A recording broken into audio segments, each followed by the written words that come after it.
Hey Rebel Rouser, I'm Alan Voivod and this is Star Wars 7x7, your daily dose of Star Wars joy. And thank you so much for joining me for it. This is episode 3639. This is the fourth of 7 episodes where I'm taking time to reflect on 10 years of Star Wars podcasting and things that I have learned. And today's episode is focused on the idea of diversity. So we've talked about how just with Star Wars, it's been, very white, very hetero, and, that's kind of how things started. And, it's gotten maybe a little bit less so in the prequel era, but it really isn't until the sequel era of storytelling that Star Wars has gotten, anywhere, near the idea of diverse. And certainly in terms of the creators of various Star Wars storytelling, 2024 is actually kind of a watershed year as far as Star Wars storytelling goes in that regard, right? Having Leslie Headland being the showrunner and creator of The Acolyte, which is, on Disney Plus and streaming now, with a non-binary person in Amanda Stenberg as the main character of that show.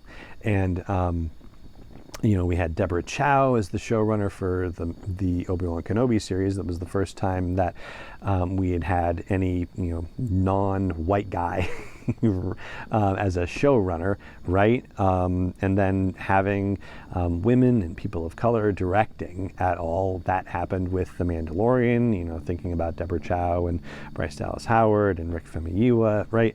So, it's been amazing to finally see other people who, are not your, garden variety, white cishet people, bringing their perspectives to Star Wars storytelling.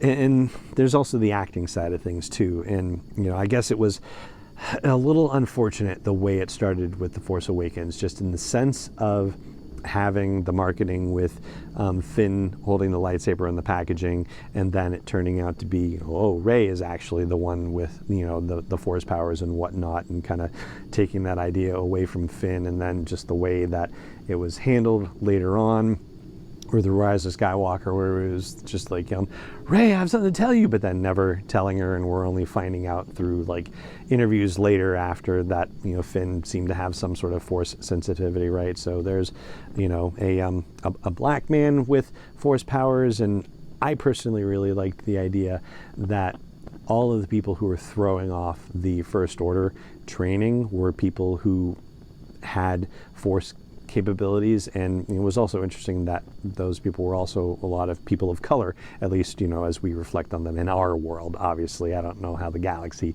treats people of color necessarily, but we actually had people of color and women who were suddenly front and center in the franchise.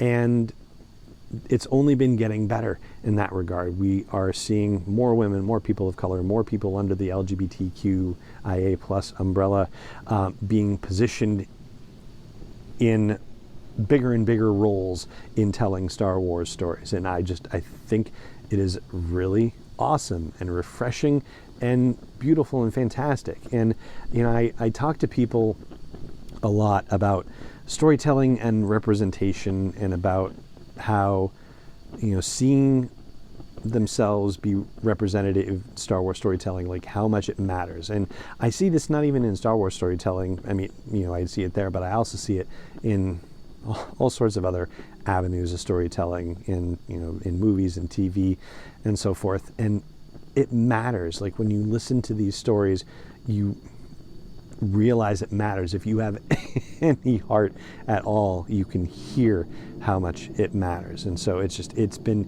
a beautiful thing to see.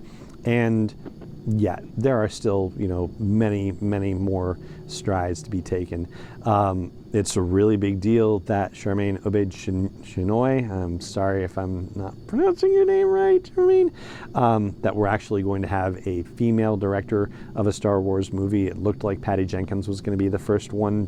Things happen the way that they happen, but, at least Lucasfilm is still, committing to, getting, a female director behind the camera for a feature film. Like, I do think it matters, and there are any number of female directors or directors of color out there who are perfectly qualified to do this, and that Lucasfilm is finally making strides to make this happen and make this happen more often, I think is a wonderful thing. Like, I'm thrilled to have been able to be podcasting and talking about Star Wars during a time where this is happening more and more frequently. It's been really refreshing to see. And I think it just lends us to getting more interesting Star Wars stories too. Like, I mean, yeah, it's a fresher, more fascinating franchise as a result of this diversity of voices that are telling Star Wars stories for us now. So that's what I've learned on the diversity front over the course of my decade of Star Wars podcasting. And that's what I've got for you on this episode of the podcast, aside from the motorcycles in the background that you're hearing, because I'm in central New Hampshire and this is Bike Week, the 101st anniversary of Laconia Bike Week here. And so, yeah, they're doing it at all hours, and I guess good for them. But anyway, that's going to do it for this episode of the podcast. If you enjoy this show, if you've enjoyed this show over the years, I hope you'll consider helping me get it out to more people. And you can do that really easily with ratings and reviews and comments and likes, just telling people, following and joining on your favorite apps. And you can even help me keep creating this podcast. You can learn more about that at patreon.com/SW7X7. It just remains for me to say thank you so much for joining me for this episode, as always. And may the Force be with you, wherever in the world you may be.